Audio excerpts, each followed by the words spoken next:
എല്ലാവർക്കും നമസ്കാരം.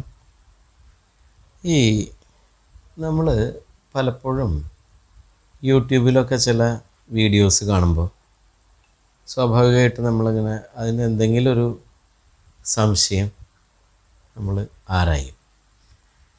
അത് ഒരു 90% അതിന് മറുപടി കിട്ടാറില്ല. 10% മാത്രം ഇത്തിരി ഗ്രൂപ്പുകളോ അല്ലെങ്കിൽ അങ്ങനെ വല്ലതൊക്കെ ആണെങ്കിൽ 10% മാത്രം നമുക്കതിന് മറുപടി തരും. അവരുടെ വാട്സാപ്പ് നമ്പറൊക്കെ ആയിട്ട് കോൺടാക്ട് ചെയ്യണമെങ്കിൽ അങ്ങനെ പലപ്പോഴും കണ്ടിട്ടുണ്ട്. പക്ഷേ ഉത്തരം പൊതുവെ കിട്ടാറില്ല. അപ്പോൾ ചില ആൾക്കാർ തന്നെ പറയാറുണ്ട്, അത് ഉത്തരം പറയാറില്ല എന്നിട്ടുള്ള കമൻറ്റും വരാറുണ്ട്. അപ്പോൾ അതുപോലെ ഞാൻ എൻ്റെ ക്ലിപ്പുകളൊക്കെ നോക്കിയപ്പോൾ അതിനകത്ത് ഒരുപാട് ചോദ്യങ്ങൾ ആൾക്കാർ ചോദിച്ചു വെച്ചിട്ടുണ്ട്. ഞാൻ കാര്യമായിട്ട് മറുപടി കൊടുത്തിട്ടില്ല എന്നുള്ളതാണ് സത്യം. അതെന്തുകൊണ്ട് കൊടുത്തില്ല എന്ന് വെച്ചിട്ടുണ്ടെങ്കിൽ അത് ഞാൻ അത്ര കമൻറ്റുകളൊന്നും ഞാൻ ഫേസ്ബുക്കിലായാലും യൂട്യൂബിലായാലും കമൻറ്റുകൾ ഞാൻ അങ്ങനെ വായിച്ചതിന് മറുപടി കൊടുക്കുന്നൊരു ശീലം എനിക്കില്ല, പൊതുവില്ല. കമൻറ്റ് പോലെ ഞാൻ വായിക്കാറില്ല. പിന്നെ ചിലത് മാത്രം എൻ്റെ ശിഷ്യന്മാരാരെങ്കിലും പറയുന്നത് വല്ലത് ഇങ്ങനത്തെ ഒരു നെഗറ്റീവ് കമൻറ്റ് വന്നിട്ടുണ്ടല്ലോ മാഷ് അത് കണ്ടില്ലേ എന്ന് പറഞ്ഞാൽ മാത്രം ഒന്ന് ഞാൻ അതൊന്ന് വായിച്ച് നോക്കി. ചിലപ്പോൾ അത് ഞാൻ നമ്മൾ മര്യാദക്കാരനാവാൻ വേണ്ടിയിട്ട് അത് നമ്മൾ ചിലപ്പോൾ ഡിലീറ്റ് ചെയ്യാറുണ്ട്. അത് നേരില്ല എന്നല്ല, താല്പര്യമില്ല. അങ്ങനെ ഒരു ഫൈറ്റിംഗ് ടെൻഡൻസിയിൽ നമുക്കിത് മൊത്തം ഇരിക്കാനുള്ള താല്പര്യമില്ലാത്തതിൻ്റെ പേരിൽ ഞാൻ അങ്ങനെ എൻ്റെ പല ക്ലിപ്പുകൾക്ക് അകത്തും വന്നിട്ടുള്ള പല സംശയങ്ങൾക്കും ഞാൻ ഇനി കാലോചിതമായിട്ട് മറുപടി തരാം എന്നാണ് ഞാൻ ഉദ്ദേശിക്കുന്നത്. അല്ലാണ്ട് ഇപ്പോൾ ഇന്ന് തരുന്നതല്ലോ. ഇന്നിപ്പോൾ കുറേ കാലങ്ങളായി ഞാൻ ഒരു ക്ലിപ്പൊക്കെ ഈ ഇങ്ങനത്തെ ഒരു ഇൻട്രാക്റ്റിങ് ക്ലിപ്പൊക്കെ ഇട്ടിട്ട് കാലം കുറച്ചായി. ഇനി ഇവിടെ നിന്ന് അങ്ങോട്ട് കുറച്ച് നല്ല ക്ലിപ്പുകൾ വിടാം എന്നുള്ളതൊക്കെ തോന്നുന്നിരിക്കുന്നു. അപ്പോൾ അതുകൊണ്ട് തന്നെ അങ്ങനെ ഈ ഒരു കാര്യം പറയാനായിരുന്നു ഞാൻ. പക്ഷേ അപ്പോൾ എന്തായാലും വന്ന നിലയ്ക്ക് നമുക്കൊരു പാട്ടിൻ്റെ കുറച്ച് വരികളൊന്ന് നോക്കാം. കലാകാരന്മാർ വരുമ്പോൾ നിങ്ങൾ അവരുടെ നിന്ന് ആഗ്രഹിക്കുന്ന സിനിമ പാട്ടോ അല്ലെങ്കിൽ എന്തെങ്കിലും പാട്ടുകളോ അല്ലെങ്കിൽ എന്തെങ്കിലും വയലിൻ ഫ്യൂഷനോ അല്ലെങ്കിൽ എന്തെങ്കിലും ഇൻസ്ട്രുമെൻറ്റുകൾ അങ്ങനത്തെ എന്തെങ്കിലുമൊക്കെ ആയിരിക്കുമല്ലോ സ്വാഭാവികമായിട്ട്.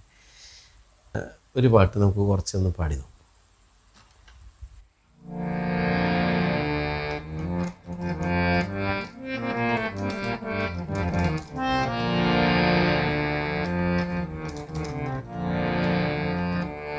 പത്തരമാറ്റും പോരാതെ കനകം നിൻകവിൾ പൂവിന് മോഹിച്ചു.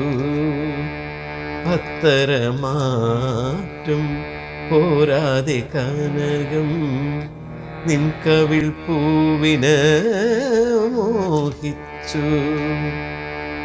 7 നിറങ്ങളും പോരാതെ മഴവില്ല് നിൻ കാന്തി നേടാൻ ദാഹിച്ചു. 7 നിറങ്ങളും പോരാതെ മഴവില്ല് നിൻ കാന്തി നേടാൻ ദാഹിച്ചു.